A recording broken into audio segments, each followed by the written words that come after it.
Buenas tardes, compañeros y profesor. Mi nombre es José Miguel Villaña Camargo y hoy les vengo a hablar sobre el campo auxiliar H. Como hemos visto anteriormente, sabemos que la magnetización en un material produce unas corrientes ligadas al interior y en la superficie de este. Corrientes ligadas que también pueden ser llamadas corrientes de magnetización.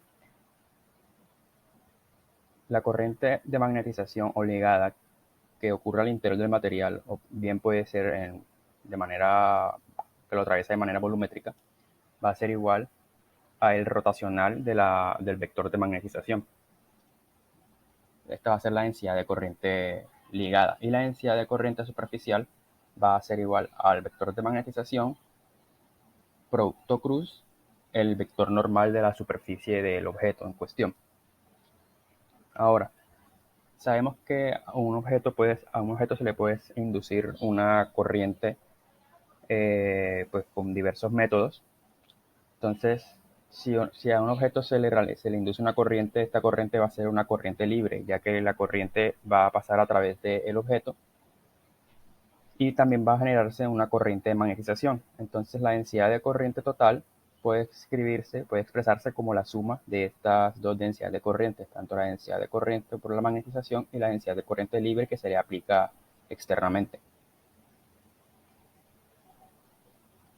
Ahora, sabemos que la ley de Ampère nos dice de manera vectorial, dice que 1 sobre mu sub 0 multiplicado por el rotacional del campo magnético va a ser igual a la densidad de corriente. Si reemplazamos esta densidad de corriente con lo que hemos expresado anteriormente como la suma de las corrientes ligadas y las corrientes libres, y reemplazamos la corriente ligada con lo que como la hemos definido anteriormente como el rotacional del vector de magnetización, tenemos entonces que 1 sobre mu sub 0 por el rotacional del campo magnético va a ser igual a la densidad de corriente libre más el rotacional del vector de magnetización. Si dejamos sola la densidad de corriente libre, pasando este rotacional a este lado a restar, factorizando entonces el nabla producto cruz, tenemos entonces que el rotacional de la diferencia entre 1 sobre mu sub 0 por el campo magnético menos el vector de magnetización va a ser igual a la densidad de corriente libre. Definimos entonces lo que está dentro del paréntesis, o sea, 1 sobre mu sub 0 por el campo magnético menos la magnetización, como un nuevo campo denominado campo H. Entonces el campo H queda definido como 1 sobre mu sub 0 por el campo magnético menos la magnetización. De manera entonces que el rotacional de este nuevo campo H va a ser igual a la densidad de corriente libre.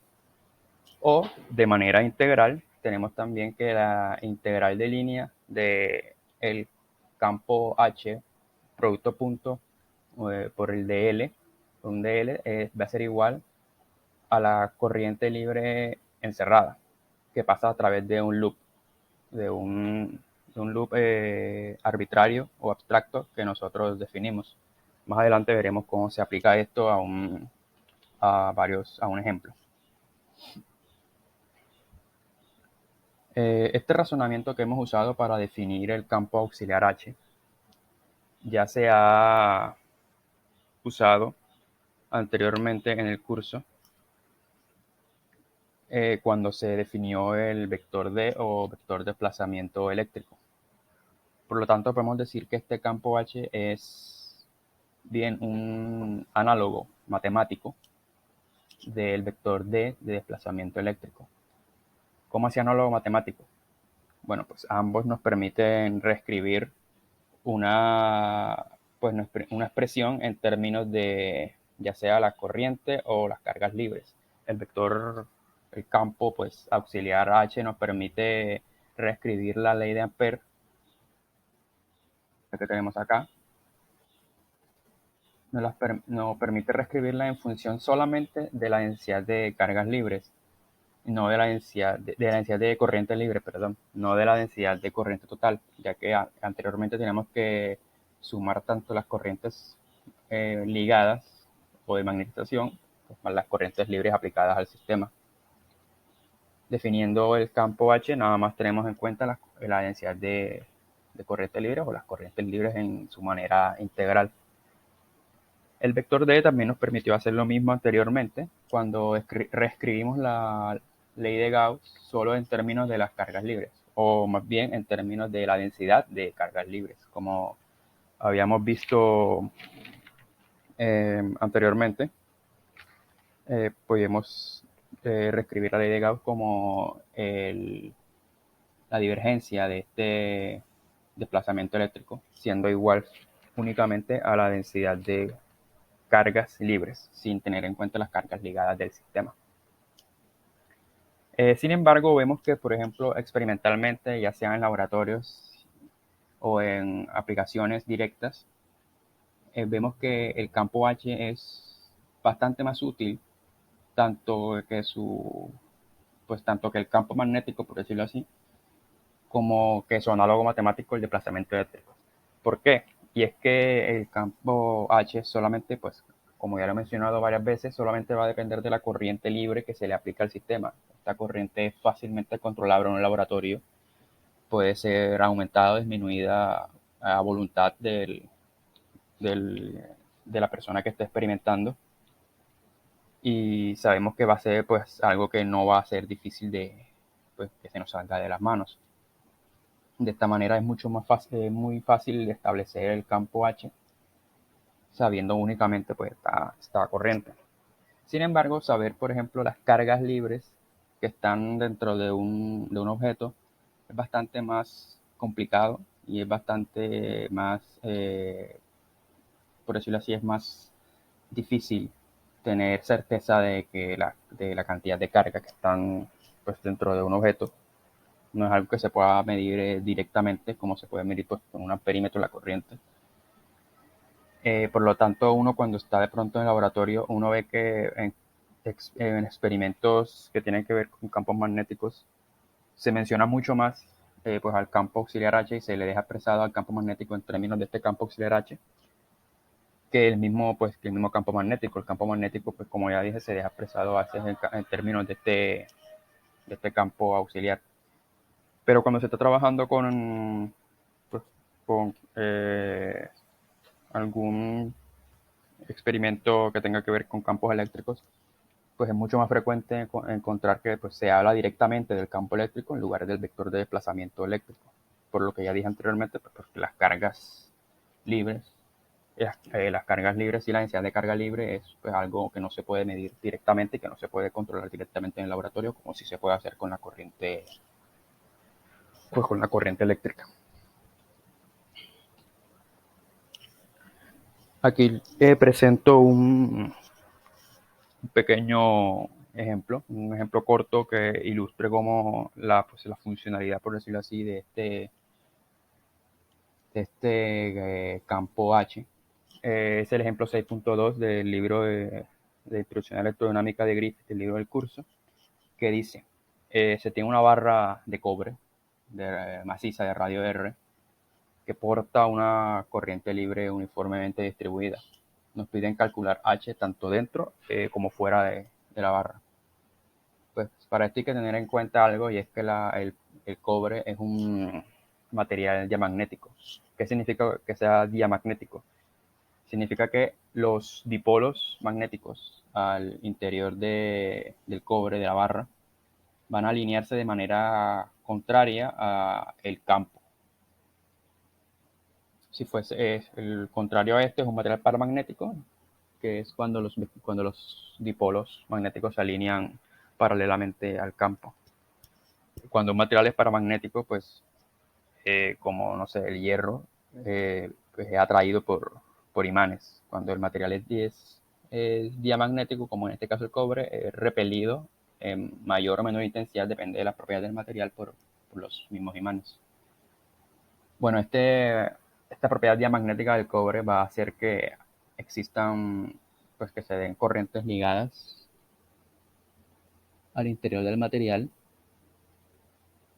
que van a ser contrarias a la corriente libre, o sea, la corriente que se le aplicó a la barra de cobre. Aquí tenemos una pequeña ilustración, y es que, por ejemplo, pues cada dipolo En cada dipolo va a haber una pequeña corriente. Esto se refiere pues pues el término corrientes ligadas se refiere a esto, y es que las pequeñas corrientes van a ocurrir al interior de cada dipolo. Las corrientes no van a ser, como se dice, en todo el material. Pero la suma, pues, por decirlo así, de estas corrientes va a ser lo que provoque, por un lado, vemos que aquí en la superficie todas suben, va a ser lo que produzca esta corriente ligada de magnetización superficial. Y por otro lado va a haber una corriente interna, volumétrica, si se le quiere llamar ligada, que por la misma propiedad diamagnética del cobre va a ser contraria a la corriente libre. Pues como estas corrientes, como todas las corrientes son longitudinales, y todos estos, tanto el vector H como la magnetización, como el campo magnético, son determinados a través de productos vectoriales. Entonces, pues sabemos que al ser longitudinales las corrientes, todos estos campos, todos estos vectores van a apuntar en la dirección azimutal, con el campo H y el campo magnético siendo paralelos, y a su vez estos dos siendo antiparalelos respecto al vector de magnetización. Bueno, nos piden hallar el campo H tanto dentro como fuera de la vara. Planteamos los dos casos. En el primer caso tomamos un loop. Con el loop me refiero a tomar, por ejemplo, una pequeña circunferencia imaginaria abstracta dentro de esta barra, primeramente con un radio S que sea menor al radio R, es decir, el círculo, la circunferencia queda dentro de la barra.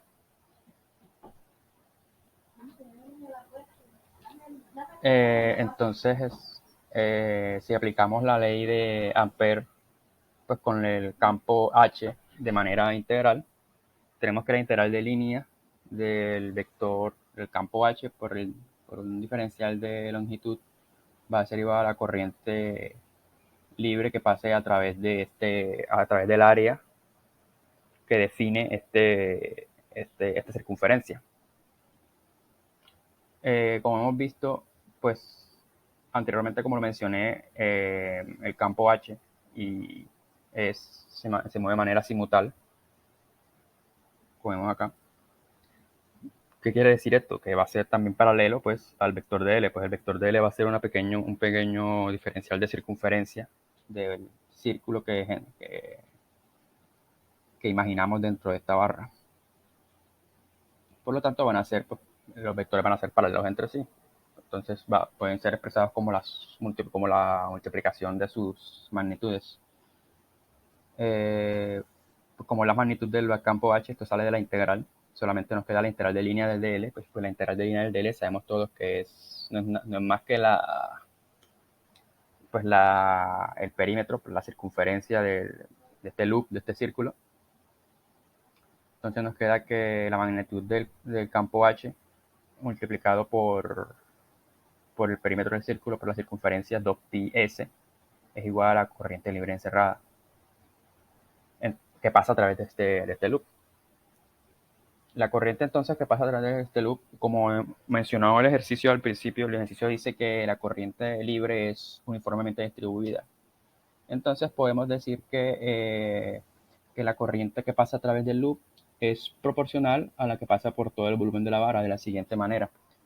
Como el loop encierra un área, el loop encierra un área menor a al área, por ejemplo, de las caras superiores e inferiores del cilindro de la vara, podemos decir que la corriente libre que pasa a través del loop es igual a la corriente total, a la corriente libre total, multiplicada por la razón entre estas áreas.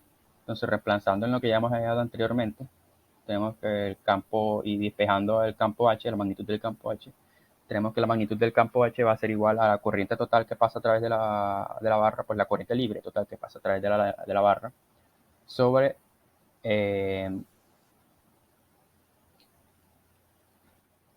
sobre 2pi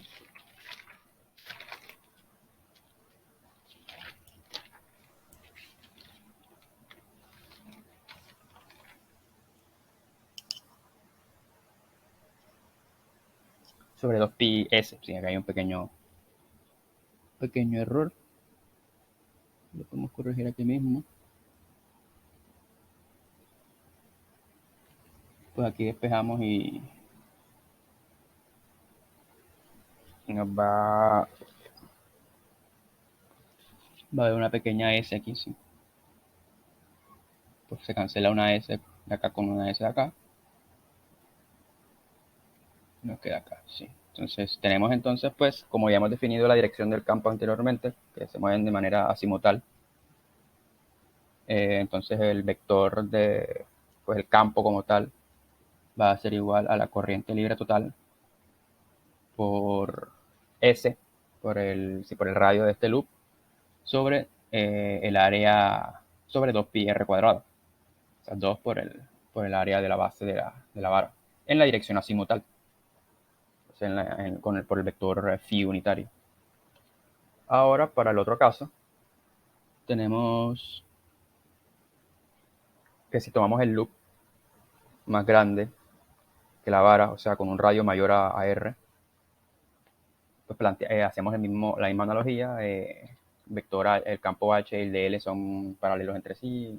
Entonces queda que H por la circunferencia es igual a carga libre, a la corriente que pasa a través del loop, corriente libre encerrada.